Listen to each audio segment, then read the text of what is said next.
সমাজে কিছু বিষাক্ত মানুষ আছে যারা নিজে ভালো থাকবে না এবং অন্যকেও ভালো থাকতে দেবে না। যেমন ধরুন, আমি এবং আমার হাজবেন্ড আমরা নিম্ন মধ্যবিত্ত পরিবার থেকে বিলং করি, দুজনাই। যেটা সত্যি সেটাই বললাম। তো আমার হাজবেন্ডের অনেক ইনকাম নাই, হিউজ। মিনিমাম একটা ছেলের যেরকম ইনকাম, মানে সব কিছু হেসে গেলে আমাদের চলে যায়, ঠিক আছে? তাতে আমরা দুজনা ভালো আছি। আমাদের সংসার চালিয়ে নিজেদের হাত খরচা এবং বাবা মার হাত খরচা দিয়ে আমাদের যেটা থাকে সবাইয়ের দেখভাল করে যেটা থাকে তাতে আমরা হ্যাপি।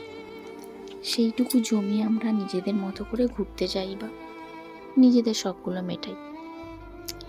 তো এখানে বলি, কিছু পাবলিক আছে যারা নিজেরাও ভালো থাকবে না এবং আমাদেরকেও ভালো থাকবে দেবে না।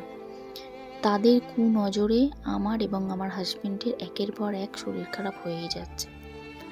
আমি একটা কথা ভেবে পাই না, একটা মানুষকে যখন জাজ করবে তার সবটুকু জাজ করাই তো উচিত। তোমরা কি বলো? ঠিক বলছি তো আমি যখন একটা মানুষকে বিচার করব তার সবটুকু বিচার করতে হবে।